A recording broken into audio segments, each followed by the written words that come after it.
Mapagpalang araw po sa ating lahat. Ako nga po pala si Angela Janagner at welcome po sa aking 365 Daily Devotion ni Pastor Russell Ocampo, Seminar Edition. At ngayong araw po ay July 2, 2025 at ang topic po natin ngayong araw ay Millennium. Ano ang contribution mo sa kaharian ng Diyos?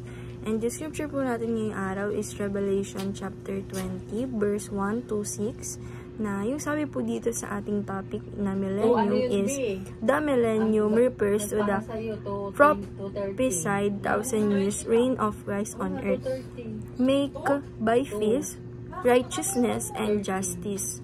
During this time, Christ rules as king and his victory over sin and evil become clear.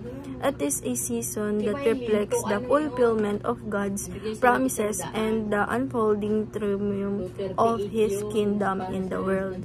And yung scripture po natin ngayong araw na Revelation chapter 20 verse 1 to 6 na sabi po dito, "And I saw an angel coming down out of heaven, having the key to the abyss, and holding in his hand a great chain. He was the dragon, that ancient serpent, who is the devil or Satan, and bound him for 1,000 years.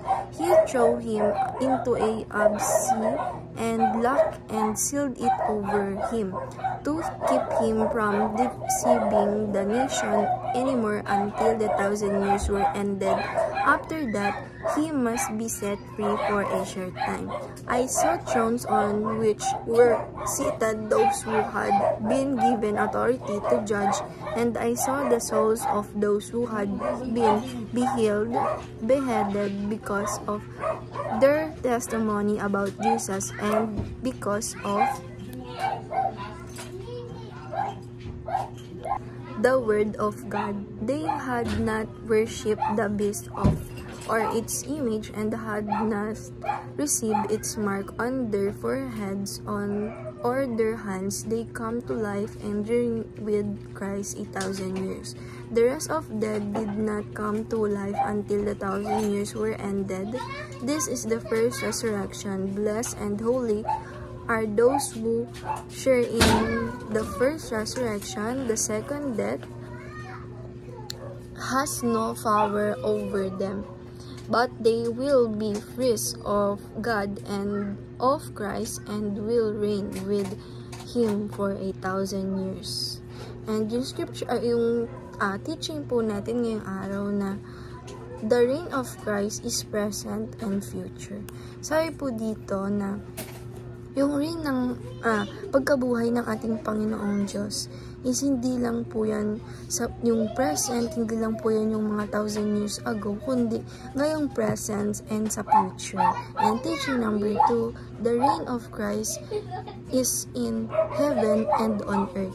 Sabi po dito na yung pagkabuhay ng ating Panginoong Diyos is para po sa heaven, sa langit, at para po dito sa earth, sa lahat ng creation niya po, na nililigtas niya po tayo, at meron din po siyang kaharian o throne sa heaven. And teaching number 3, the reign of Christ is growing and transforming. Sabi po dito na yung ginawa po ng ating Panginoon Diyos na pagkabuhay niya is hindi lang po ito basta nabuhay po siya para po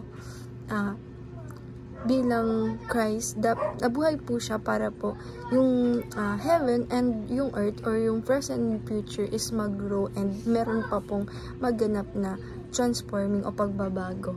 And application number 1, spread the reign of Christ by sharing the gospel.